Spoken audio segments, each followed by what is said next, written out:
gentlemen, shalom and good evening from New York City, from Manhattan, from the southwestern corner of the Central Park. Behind me, the Trump Tower.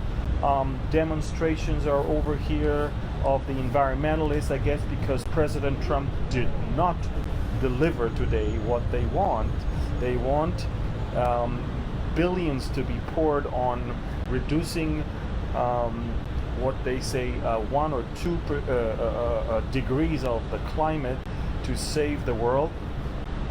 Great hoax, great deception, and they're using a very young Swedish girl as their forerunner now, and that poor girl has she said, I shouldn't be here, I should be in school right now. She's right, she should be in school right now. She should be in school right now because that's what she should be doing. She's being used by George Soros today, by other activists, and she's being used by UN influencers to basically cause world wide demonstrations for climate change. Now listen guys, we touched that many times. We already talked about it many times. This is a hoax that is bigger than you can imagine. It is a hoax that is comprised of so many things. But I want to tell you, New York City is so jam-packed right now with leaders from all over the world, with diplomats from all over the world. The General Assembly is convening right now. President Trump delivered a speech. In the coming days, more and more people. I think that the Iranian president is also here right now, and he was granted a visa, and I know that his people are with him, expecting or at least promoting some meeting with President Trump, so it will look good on cameras. I'm not sure if it's a good thing for Trump after what they did to Saudi Arabia to appear with him. But I do know one thing. I know that unfortunately Prime Minister Netanyahu is not here due to the political developments in Israel. He could not leave the country while he is negotiating his way to see if he, after all, can form a government. And now comes the point that we will start with. Let's start first about Israel and then move to the UN right behind me. So first of all, you need to understand that nothing has changed since last Wednesday.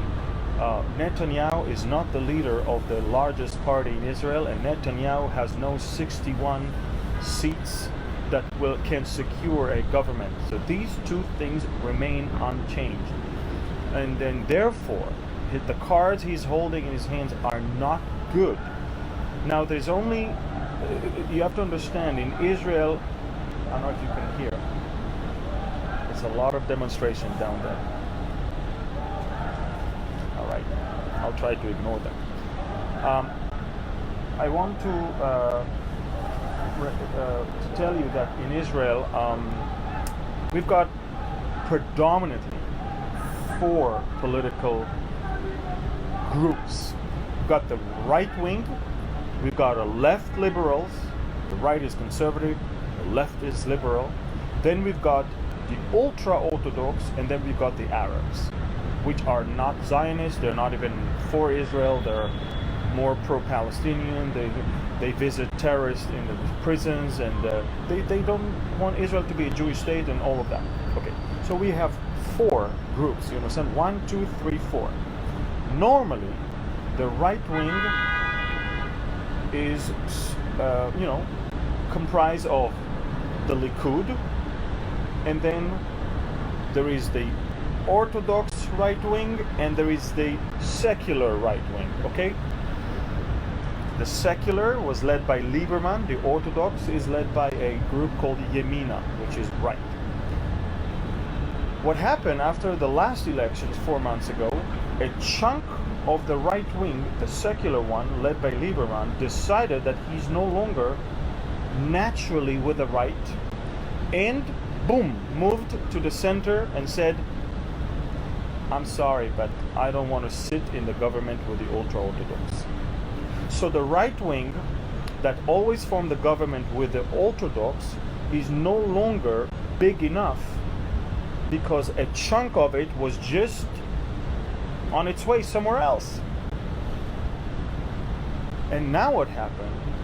We went to another cycle of election, and the elections right now shrunk the right wing even smaller.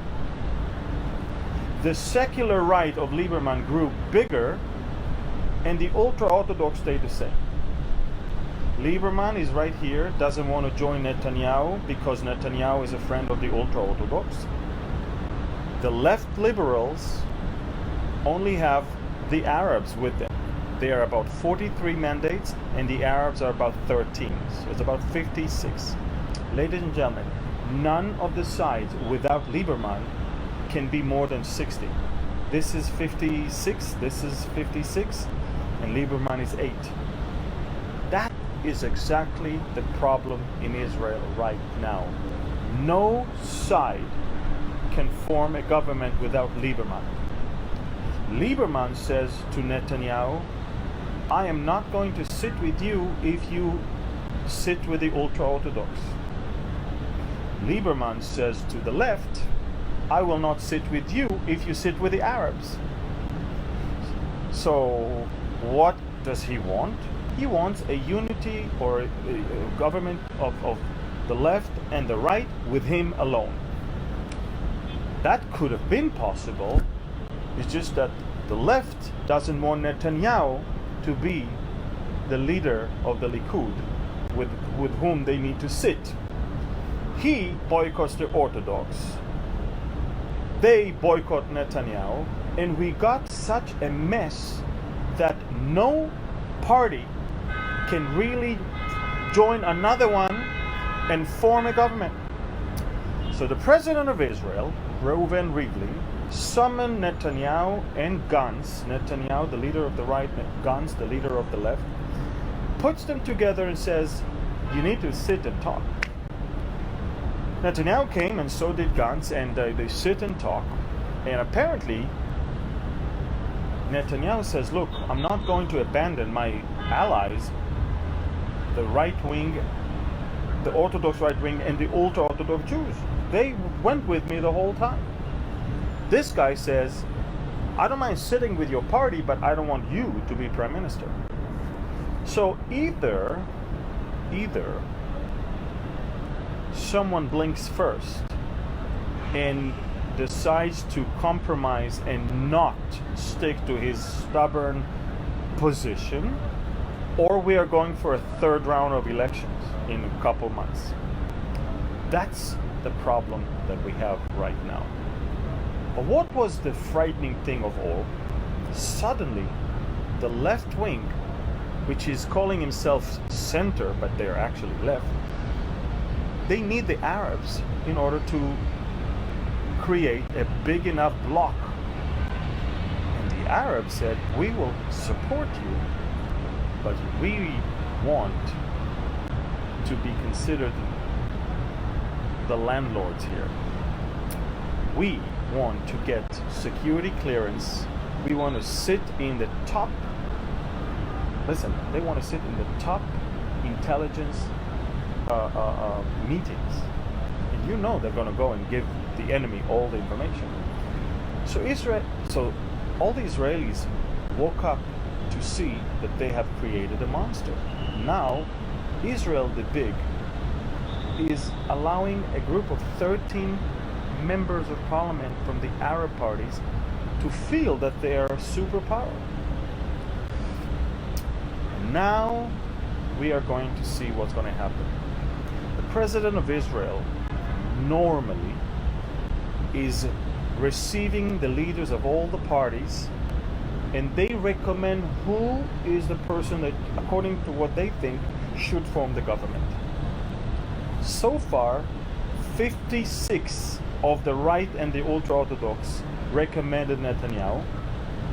And remember, I told you that on the other side we have 56 as well? Well, guess what happened? 3 Arab members of parliament from the 56 decided that they do not support the other guy. So he's got what? 53 versus 56. Now it appears that Netanyahu has more people recommending him to form a government than on this side. However, still, it's only 56. He cannot form a government if he has less than 61, because the parliament is 120 members. You need to have one above half in order to pass legislation, in order to have a government. Lieberman is the key. Who will Lieberman go with? And folks, I want to tell you something. I don't remember a case like that in at least not in my lifetime. What frightens me is that two small parties, one of Lieberman with 8 seats and the 13 seats of the Arabs, are basically calling the shots to the rest of our country. This is democracy, by the way. It's the price of democracy. And this is where we are right now. Do not be fooled to think that if Netanyahu has 56 and Gantz have 53 that recommends them as to form government, that means Netanyahu won. No, Netanyahu cannot form a government. Gantz wants Netanyahu to try and fail, so he will say, hey, Netanyahu failed, I'll do it. Netanyahu wants Gantz to form a government and fail, so he will say, he failed, let me do it. So right now, in a very bizarre way, both leaders prefer the other to try first and fail. And this is why I urge you not to be impressed by the fact that Netanyahu has more people recommending him, because he doesn't want that. He prefers that Gantz will try to form a government. He wants to show the Israelis that Gantz needs the anti-Israeli Arabs to form a government. He wants to cause the Israelis to be so shocked. And then if we run for a third round of elections, everybody will go back to the Likud and to Netanyahu. That's the story that we have right now. And I know it's bizarre, or maybe complicated, or maybe even crazy, but actually that's the British system and that's the Israeli system. This is democracy. This is not a republic. We do not have only two parties. Right now we have about, if I'm not mistaken, 10 different political parties in the parliament. So ladies and gentlemen, we're still ahead of probably at least a good 2 to 3 weeks of uncertainty in Israel. Somebody asked me, what do you think can help Netanyahu?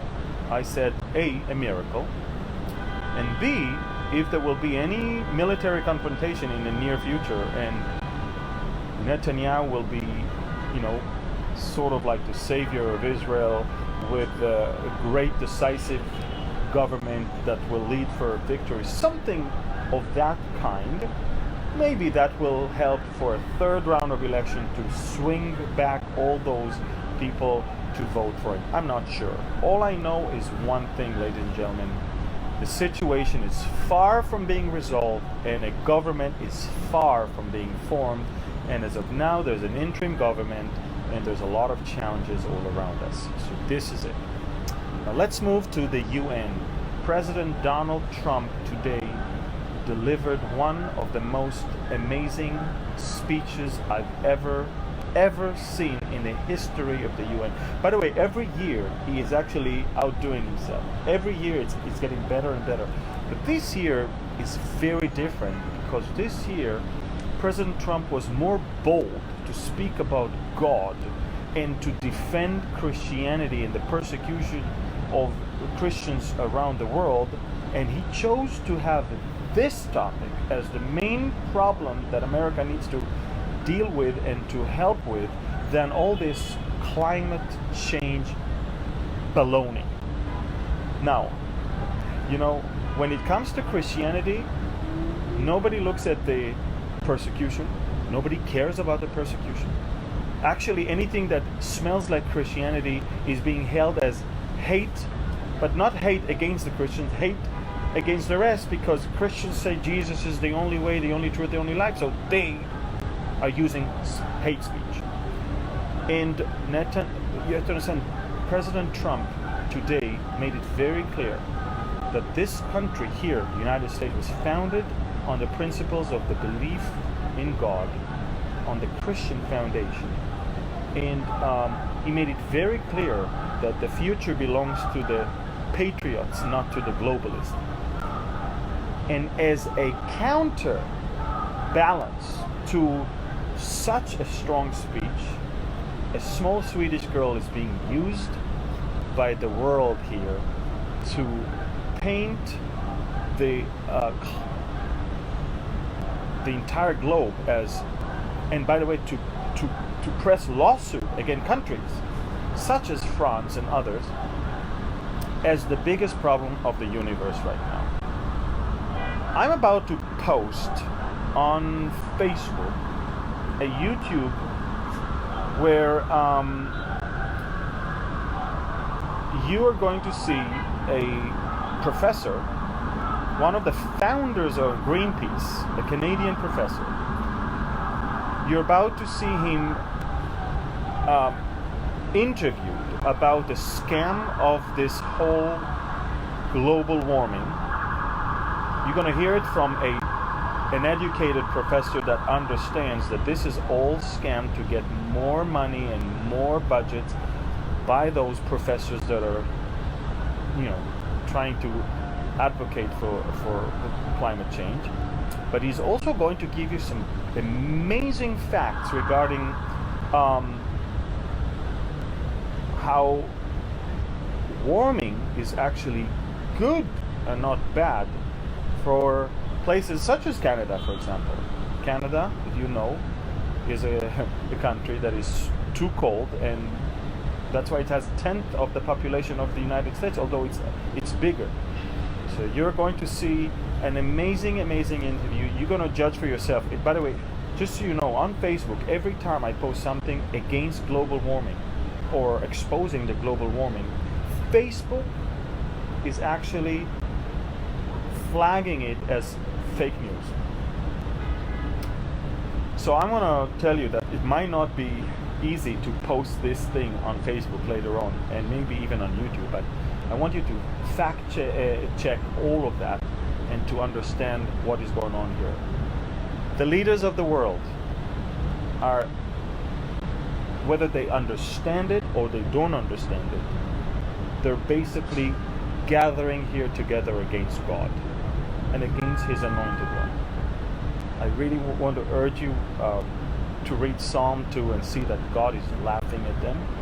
And I want you to know, folks, that this anti-God gathering and pro-globalism and pro-liberalism gathering here is super alarming, but at the same time super prophetic, because we know that the world is heading towards that. You know, a lot of Christians are frustrated by the fact that this deception is going on. I would switch the mindset and I would say, when you see these things, look up and be encouraged, for our redemption is drawing near. I would change this hard disk and I will look at it as an amazing opportunity to share the gospel, to show the world that this scam will come to an end eventually, and more so for us to understand that this mystery of lawlessness that is already at work, remember, is going to work, but that man of lawlessness will come only when the restrainer is going to be removed out of his way, as 2 Thessalonians 2 says. Look, maybe that man is already born, maybe he's already around here even. The mystery of lawlessness is definitely already at work. It is all over this place, I can tell you. But I want to tell you something. I know that my Redeemer lives, and I know that He's about to return and take me. And I know that it's very, very, it sounds to so many, even to so many Christians, it sounds that, what? He's going to come and take you? Isn't he coming back for us? No, Jesus, for the Christians, for the real believers, he's not coming back to earth. No believer should expect Jesus to return to earth. All the believers should expect to go and be with him. And I will conclude with this. In the second coming of Jesus on earth, pray that you will not see his face, but you will see his back. You want to ride a horse behind him and not be the enemy that he will destroy with a sword that comes out of his mouth in front of him. So I want to encourage all of you, you know, what's going on around the world right now, all the deception and all the evil and all the lawlessness, in the name of the law that they are now making. This is lawlessness in the eyes of God, but it has become the law in this world. In the name of all of that, I want you to know that God is still on the throne, and he looks down and he laughs at these people. They come against him and against his anointed one. And I can tell you, they better kiss the Son, lest he gets angry.